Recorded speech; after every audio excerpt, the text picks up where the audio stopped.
Il y a dans nos vies des feux silencieux, des flammes qui ne crépitent pas mais qui consument lentement. Ce ne sont pas toujours des drames visibles, mais des attachements subtils, des attentes non dites, des blessures qu'on n'a jamais osé regarder en face. On avance, on produit, on répond aux exigences, sans remarquer qu'à chaque pas, une part de nous s'épuise. Le plus troublant, c'est que souvent, ce qui nous consume semble, en surface, être ce qui nous soutient. Des relations qui paraissent essentielles, des ambitions qui nous donnent un but, des habitudes confortables. Mais à l'intérieur, une voix chuchote « Tu t'éloignes de toi-même » et on l'ignore, on l'étouffe, jusqu'au jour où le poids devient trop lourd. Pourquoi cela passe-t-il inaperçu? Parce que la société nous a appris à nous définir par ce que nous faisons, possédons ou représentons. Le calme, l'espace, le silence intérieur sont devenus des étrangers. Et dans cette agitation permanente, on ne voit plus les braises qui nous rongent. Le bouddhisme nous invite à revenir à cette question simple mais puissante. Est-ce que cela m'apaise ou est-ce que cela me consume? Une question qu'on oublie souvent de poser, mais qui pourrait bien tout changer. Les attachements modernes ne sont pas faits de chaînes visibles, ce sont des fils d'or, séduisants, brillants, valorisés. Ils prennent la forme d'un téléphone qu'on consulte 20 fois par heure, d'un besoin constant d'être validé, aimé, reconnu, d'un travail qui prend toute la place, d'une image de soi qu'il faut entretenir. Ces attachements sont lourds non par leur matière, mais par leur emprise sur notre esprit. On croit qu'ils nous servent, alors qu'ils nous dirigent. On pense qu'ils nous définissent, alors qu'ils nous enferment. Et l'on vit ainsi, pris dans une toile tissée par nos propres désirs inassouvis. Bouddha a enseigné que l'attachement est l'origine de la souffrance.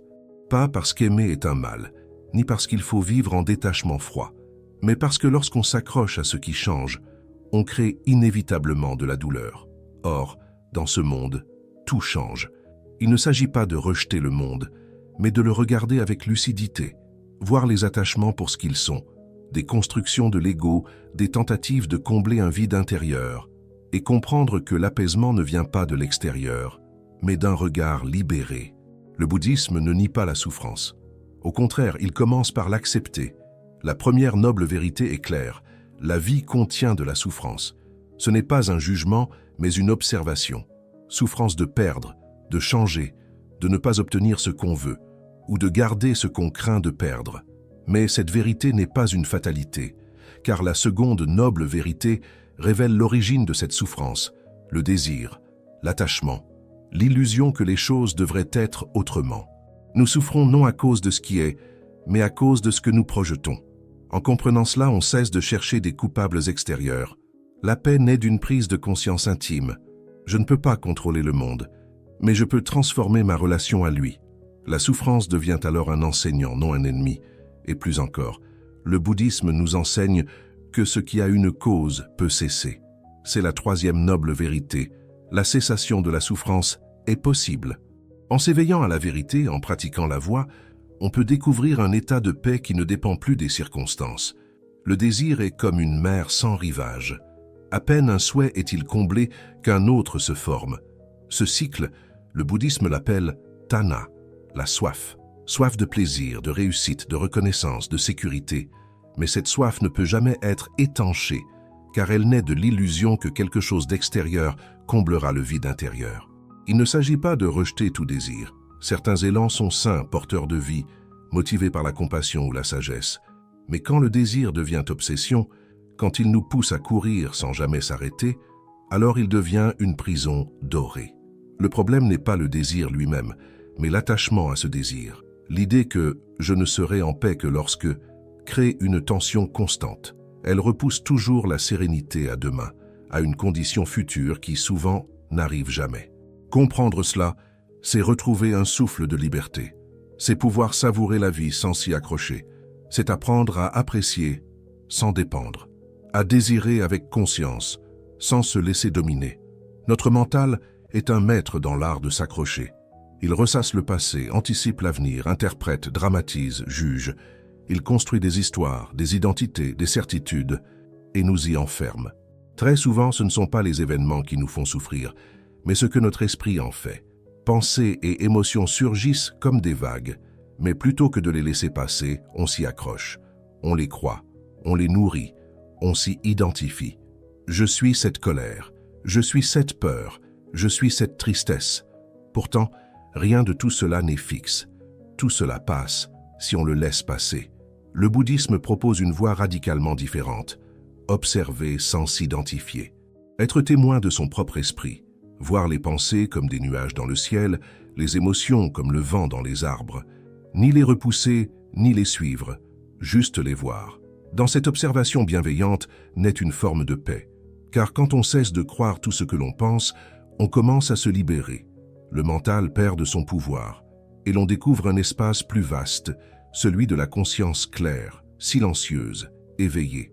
Lâcher prise n'est pas un abandon par faiblesse, ni une fuite devant la difficulté. C'est un acte de sagesse, un geste intérieur de libération. Là où fuir consiste à détourner les yeux de ce qui nous dérange, lâcher prise, c'est regarder en face, comprendre, et choisir consciemment de ne plus porter ce qui alourdit l'âme. C'est une présence courageuse à soi-même, une décision de ne plus nourrir ce qui nous fait du mal. Fuir, c'est espérer que l'oubli guérira. C'est enfouir les blessures sous des distractions, des relations superficielles ou des obligations excessives. Mais ce que l'on fuit nous suit. Et souvent, ce que l'on repousse avec le plus de force est ce qui réclame le plus d'amour. Le lâcher-prise, lui, accueille la réalité sans lutte et nous rend à notre espace intérieur. Il faut une grande clarté pour discerner l'un de l'autre. Le silence intérieur peut nous aider à faire cette distinction. Si fuir laisse un vide, un goût d'inachevé, lâcher prise laisse un apaisement, une respiration profonde. Ce n'est pas une fermeture, mais une ouverture, une confiance paisible dans le flux de la vie, sans résistance. Il existe en chacun de nous un feu qui peut réchauffer ou consumer.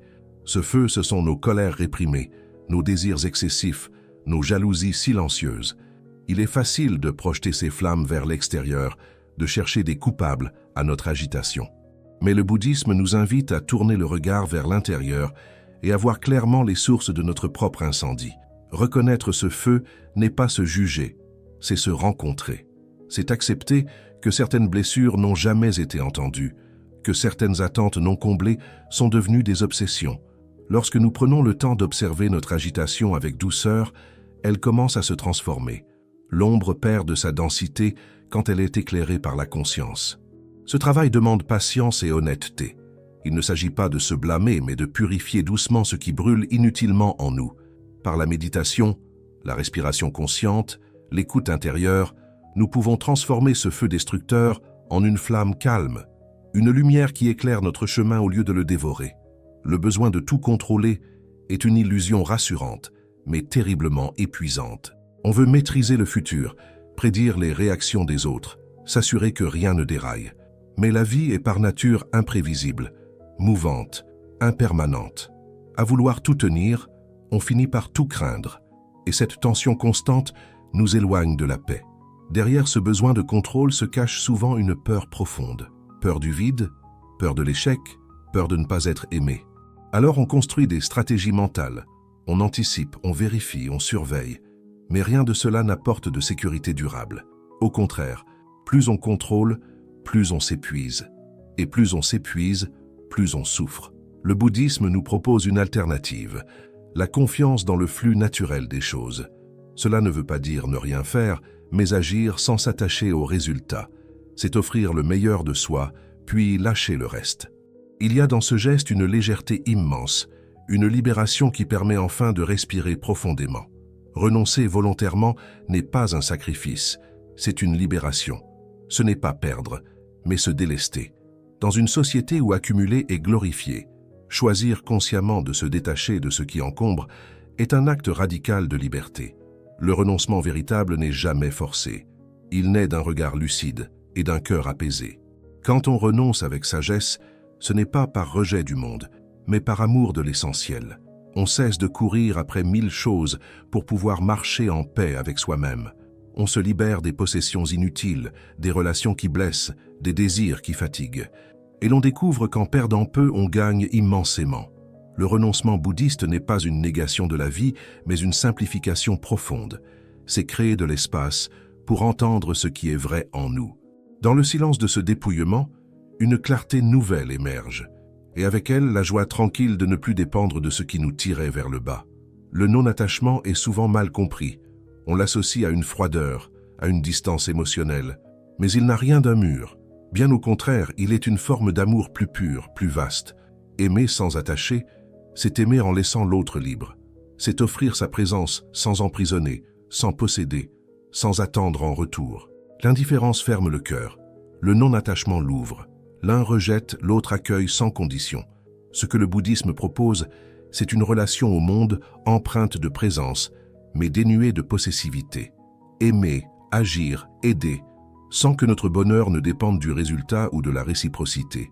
Cela demande un profond ancrage intérieur, car seule une personne en paix avec elle-même peut aimer sans attendre, donner sans s'épuiser. Le non-attachement n'est pas une fuite du lien, mais une élévation du lien, une manière de vivre connectée au monde, tout en restant libre et centré. Nos vies sont souvent trop pleines, trop de choses à gérer, trop de pensées à entretenir, trop de poids émotionnels qu'on porte sans s'en rendre compte. À force d'accumuler, on s'étouffe. L'esprit devient confus, le cœur se contracte, le souffle se fait court. Et pourtant, une grande partie de cette charge est évitable. Elle vient de ce à quoi nous refusons de renoncer. S'alléger, ce n'est pas tout perdre, c'est faire de la place. C'est poser une question essentielle. Qu'est-ce qui est vraiment nécessaire à ma paix intérieure? C'est un acte de tri, de discernement.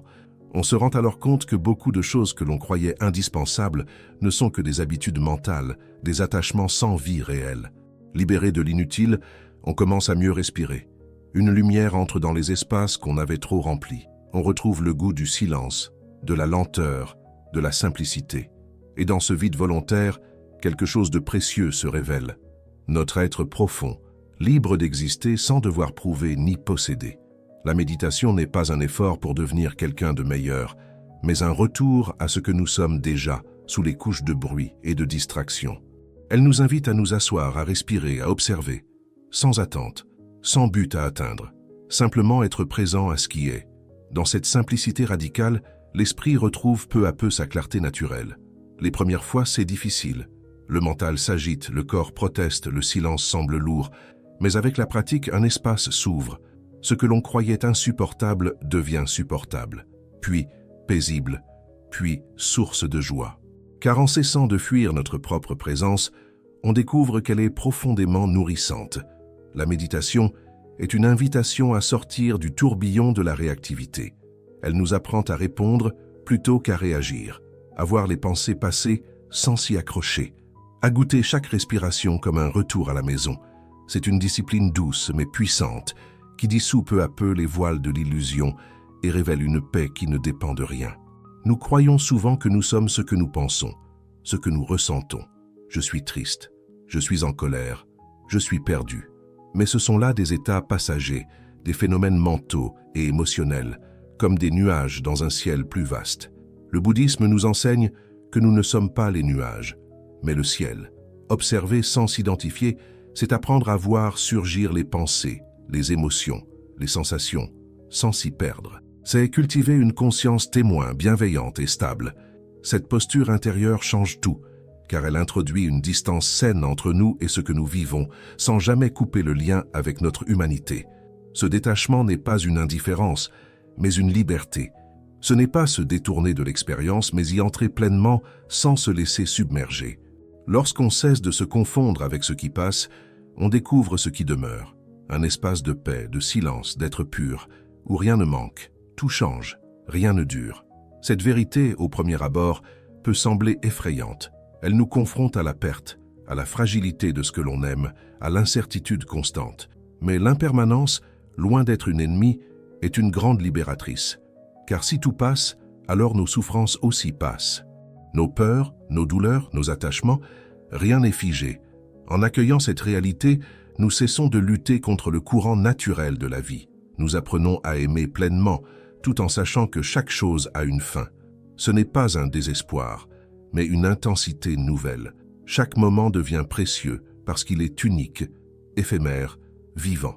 L'impermanence nous enseigne à ne pas prendre refuge dans les illusions de stabilité. Elle nous invite à l'instant présent, seul véritable refuge. Là où rien n'est figé, tout est possible. Là où l'on cesse de résister à ce qui est et où l'on s'ouvre à ce qui peut être. En cela, elle devient une porte vers la vraie liberté. Tous les liens ne sont pas égaux. Certains élèvent, inspirent, apaisent. D'autres épuisent, enferment, réduisent. Le bouddhisme nous invite à observer avec lucidité nos relations, qu'elles soient humaines, matérielles ou mentales. Un lien nourrissant est celui qui respecte notre liberté intérieure. Un lien toxique est celui qui la consume. Il est parfois douloureux d'admettre qu'un lien aimé nous abîme. Mais cette honnêteté est nécessaire si l'on souhaite avancer vers une vie plus consciente.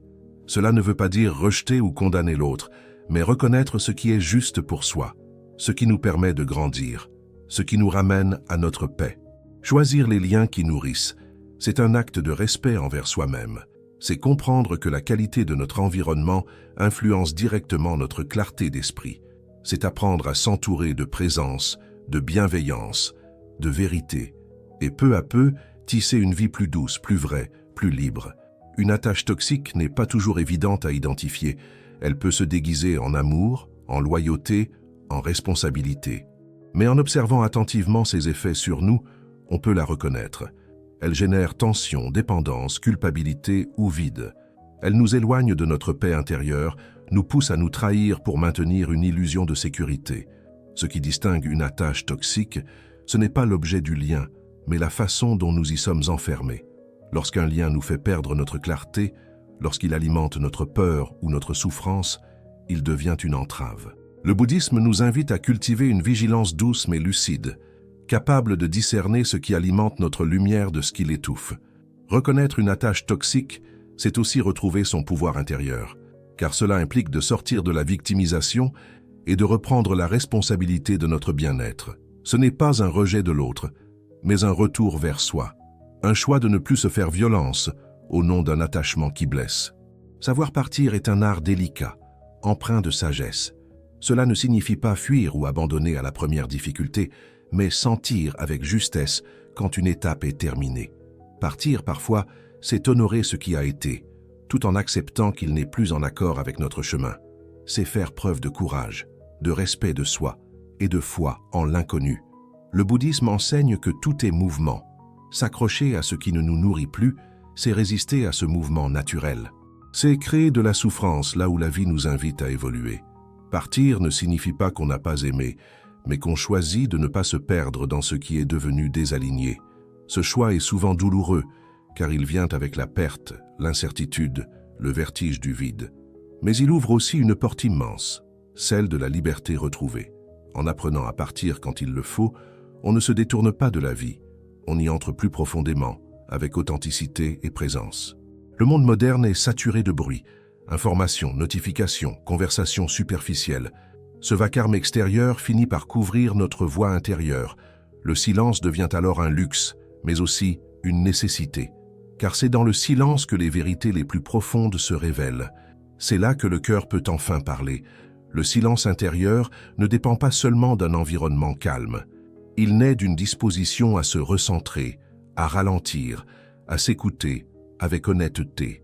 Il demande de la patience car au début, le silence fait remonter ce qu'on préférait éviter, les peurs, les doutes, les blessures. Mais si l'on reste présent, il devient un refuge, un espace sacré où l'on se retrouve. Écouter ce que le bruit cache, c'est retrouver sa boussole intérieure. C'est entendre la sagesse discrète qui nous guide lorsque le mental se tait. Dans ce silence, on ne cherche plus de réponse à l'extérieur. On découvre que tout ce dont on a besoin est déjà là, en nous, disponible, si l'on accepte d'écouter vraiment. Dire non est souvent perçu comme un acte dur, égoïste ou coupant, mais il peut être au contraire une forme de compassion envers soi-même et envers les autres. Dire non, c'est poser une limite claire, c'est reconnaître ce que l'on est prêt à offrir et ce que l'on ne peut plus donner sans se trahir.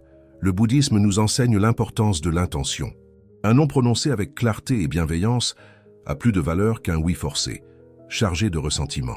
Refuser n'est pas rejeter, c'est honorer la vérité du moment, respecter nos ressources intérieures et créer un espace où les relations peuvent s'établir sur des bases sincères. Savoir dire non avec compassion, c'est s'autoriser à exister pleinement. C'est choisir la justesse plutôt que la complaisance, l'authenticité plutôt que l'épuisement. Ce n'est pas un acte de séparation, mais un acte de centrage. Et paradoxalement, c'est souvent dans ce non lucide que naît une paix profonde, durable et libératrice. La douleur est inévitable dans la vie, mais la souffrance que l'on en tire dépend de ce que l'on en fait. Le bouddhisme ne nous promet pas une existence sans épreuves, mais il nous offre une manière de traverser ces épreuves avec conscience. En accueillant la douleur, en l'écoutant, elle devient enseignement. Chaque blessure porte un message. Elle révèle ce qui compte, ce qui a été oublié, ce qui cherche à guérir. En refusant de fuir la douleur, on entre dans une alchimie intérieure, celle qui transforme le plomb de la souffrance en or de sagesse. C'est un processus lent, parfois rude, mais infiniment précieux. Apprendre de la douleur, c'est grandir en humanité.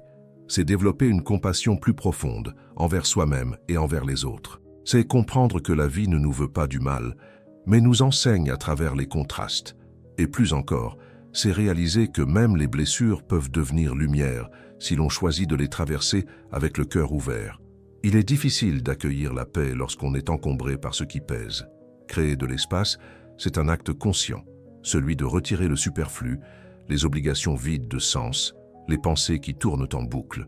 Ce n'est pas un vide angoissant, mais un vide fertile, une ouverture vers ce qui nous élève profondément.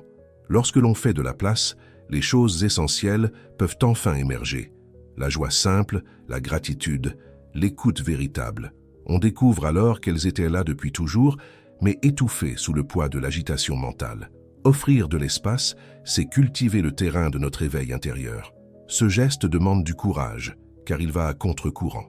Dans un monde qui glorifie le toujours plus, choisir le moins mais mieux est un acte révolutionnaire. Et pourtant, c'est dans ce dépouillement volontaire que la vie retrouve sa saveur, sa clarté, sa véritable présence. Vivre avec moins ne signifie pas renoncer à la beauté, mais la redécouvrir. Lorsque l'on s'allège du superflu, chaque chose prend une intensité nouvelle. Une tasse de thé devient une cérémonie. Un silence partagé devient un refuge. On cesse de consommer l'instant pour enfin l'habiter pleinement. Ce moins matériel et mental ouvre la porte à un plus de profondeur. Plus de présence, plus d'émotions authentiques, plus de liens sincères avec soi et les autres. On n'a plus besoin de combler le vide, car il devient un espace de respiration, un lieu sacré d'où naît la vie intérieure.